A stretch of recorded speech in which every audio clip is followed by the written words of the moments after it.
Servus! Servus. Wir sind heute in Glashausen, das ist ein kleiner Ort in Niederbayern. Und in diesem Glashausen, da gibt es genau einen Bauernhof. Und da sind wir heute zu Besuch bei Michael Zitzelsberger. Und er zeigt uns heute die bayerische Sportart, die Storheben. Genau, mit den kleinen Steinen geht schon mal. Jetzt schauen wir dann, ob es mit größeren Felsbrocken geht.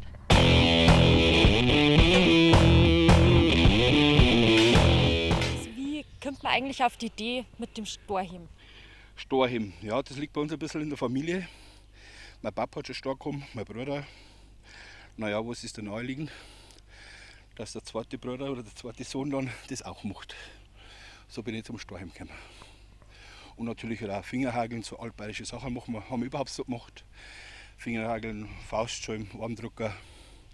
Aber die Leidenschaft ist bei mir beim Storheben hängen geblieben. Wo kommt das Storheben an sich her? Das Storheben ist eine uralte Geschichte. Das hat der Herzog Christoph von Bayern erfunden oder hat selber schon trainiert mit Steinen, mit Baumstämmen. Und das war früher die Leibesertüchtigung. Und das ist über die Jahrhunderte zum Volkssport von Bayern geworden. Da war es früher so, dass die gekommen haben, wenn Wettstreit war, von einem Dorf gegen das andere Dorf, wer am besten, am stärksten ist. Und da haben sie noch keine Hebemaschine gehabt, wie es heutzutage gibt. Und da hat man so mit so einem Feldstein, wie es da umeinander gelegen hat, komm.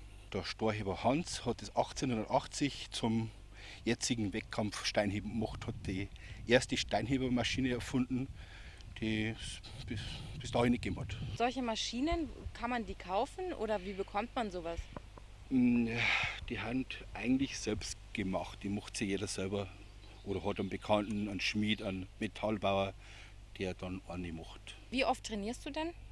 Naja, 4-mal in der Woche trainiere ich schon, ja. 4-mal in der Woche 3 Stunden. Wo machst du das? Im Fitnessstudio. Ja, Fitnessstudio. Was macht man da dann für Übungen? Naja, das Wichtigste ist einmal Kniebeugen, damit man starke Haxen kriegt. Und Kreuzheben, damit man einen starken Rücken kriegt. Das ist das Wichtigste. Und dann halt noch ein paar so Nebenübungen, Schulter, Brust, damit man nicht einseitig wird. Aber also Rücken und Haxen ist das Wichtigste für Storheben. Nahrungsergänzungsmittel sind nicht unbedingt notwendig, wenn man gut essen kann. Wenn man Zeit hat zum Essen, hängt dann natürlich vom Beruf ab. Also wenn man Zeit hat, dann man regelmäßig alle 4 Stunden isst, also alle 4 Stunden esse. Und über den Tag verteilt, 1 Kilo Fleisch ist da schon drin. Und ja, richtig hochwertige Kohlenhydrate wie Kartoffeln, Mais oder Reis. Und was machst du dann beruflich? Weil du jetzt gesagt hast, man braucht dann Zeit zum Essen.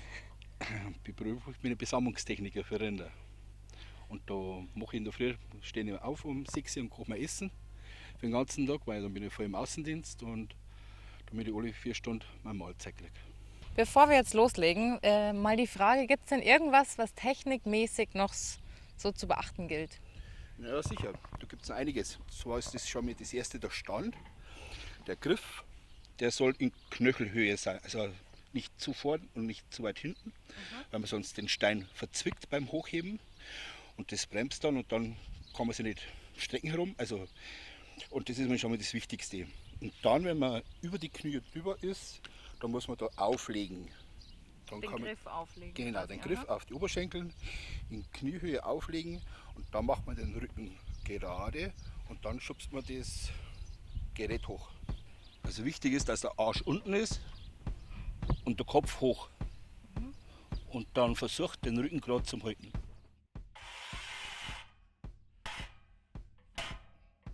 Magnesium für die Hände, wenn man ein bisschen schwitzt vor Aufregung, damit man vom Griff nicht abrutscht. Also wir steigen jetzt erstmal mit den 50 Kilo ein. Das ist das niedrigste Gewicht, was diese Maschine hat.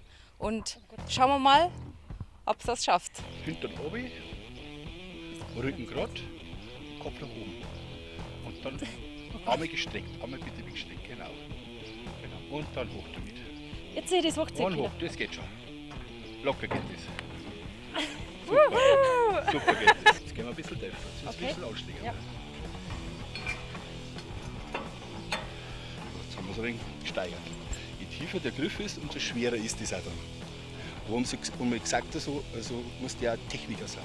Also ich darf immer ein bisschen eng stehen, ist wichtiger. Nicht so breit, ein bisschen eng. Ja, genau. und ein bisschen nach vorne. Perfekt. So wie vorhin, Hintern runter, Rücken gerade, Kopf hoch, jetzt schaut es ganz gut aus. Und hoch damit, das schaffst du schon, hoch damit. Und streck dich und schubsen, genau. Wie vorhin gesagt, schubsen und super. Warum wird es jetzt immer schwieriger, wenn der Griff weiter unten ist? Wegen dem Hebel, oder? Genau, weil das immer tiefer ist und alles, was man von unten hochheben muss, je tiefer, umso schwerer. Richtig ein wenig besser, richtig aggressiv, richtig ernst. Denkst an jemanden, der musst grantig bist oder was? Und nicht locher. Ernst werden, ernst. Weiß und hoch, streng ja, komm. Hoch, auf, super, hoch. Und genau, jetzt wir vorne, genau. Und schubsen, super, perfekt. Gut. Ein bisschen nach vorne. Aber da sind meine Knie. Nein, es geht um die Knöchel. Die Knöchel Ach sollten auf der Höhe. Und probier's jetzt mir so jetzt. Ja. Gut, einfach mit dem Antesten, die Hälfte ein bisschen. Okay, das heißt, ich muss jetzt... Nein, Arsch und oben. Nein, du musst vorn bleiben. Du musst mit Aber dem da Knie sind da genau meine vorbei, Knie, vorbei. Ja. Du musst dran vorbei. So. Genau, jetzt. Ah ja. Jetzt. Genau. Arme ausgestreckt. Genau. Und jetzt hoch. Hoch. Oh, fuck. Geht schon.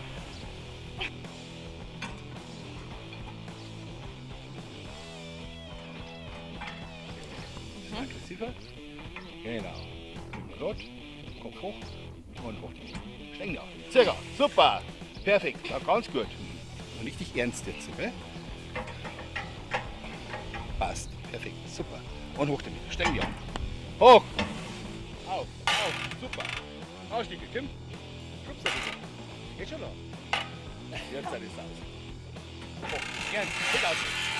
Geht schon. Kim schon. Und hoch. Und aufgeschubst. Wir vorhin. Super. Perfekt. Die nächste Steigerung sind 25 Kilo und die Melina, die traut sich da jetzt mal ran. Mal gucken, wie sie sich da so anstellt.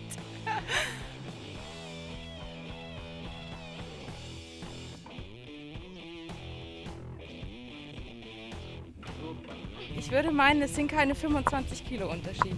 Also schon schwerer, aber jetzt nicht so heftig, wie ich es mir jetzt vorgestellt Das ist habe. ja ganz logisch. Du nimmst dir das vom Kopf jetzt verernst. Du gehst da mit dem Wissen auf, das ist jetzt schwerer. Also jetzt viel mehr Energie dahinter. Der Ehrgeiz ist größer und darum merkst du fast den Unterschied. So, schauen wir mal, wo wir gelandet sind. Die Sina war hier bei 66 cm Ja, mit 50 Kilo. genau.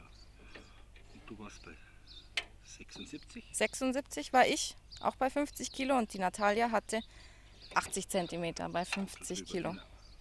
So, wie schaut es denn aus? Was ist denn dein Rekord? Mein Rekord liegt bei 329 Kilo, bei 92,5. Das ist dann diese Einstellung. Nicht schlecht. Bei der Meisterschaft selber, wie läuft es ab? Gibt es da einen genauen Ablauf mit Qualifikationen oder Finale? Oder wie funktioniert das? Wie muss man sich das Es vorstellen? gibt 3 Gewichtsklassen für Männer und eine Damengewichtsklasse, in der man starten muss. Also man wird vorher gewogen. Und das Anfangsgewicht ist für die Profis, nenne ich es jetzt einmal, 254 Kilo. Und wenn man das 1 Meter hebt, werden 25 Kilo draufgelegt, bis das der Sieger feststellt. Wie oft gibt es denn eigentlich solche Meisterschaften? Also da gibt es den Bayerischen Steinheber-Landesverband und der organisiert so 5 bis 6 Punktemeisterschaften verteilt das ganze Jahr. Wir haben ja gehört, du hast einmal bei einem tollen Wettbewerb mitgemacht, beim Super Bayer, und bist da irgendwie auf Platz 10 oder sowas gekommen. Kannst du da mal was darüber erzählen? Was hast du da machen müssen? Ja genau, das war 2010.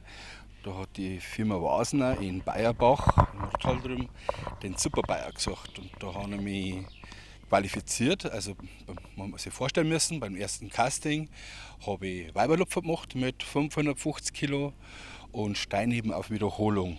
Und im Finale habe ich dann 3 Traktoren ins Bierzelt eingezogen und einen Traktor beim Rückwärtsfahren festgehalten, sodass die Reifen durchgegangen sind. Also Michael, danke, dass wir heute da sein dürfen und dass du uns die Storch gezeigt hast.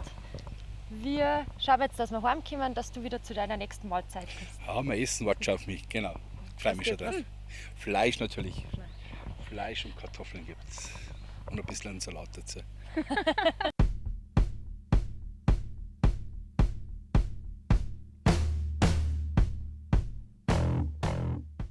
Servus! Servus. Und an diesem Bauernhof sind wir heute zum Besuch. Den bayerischen Sport, das Steinheben,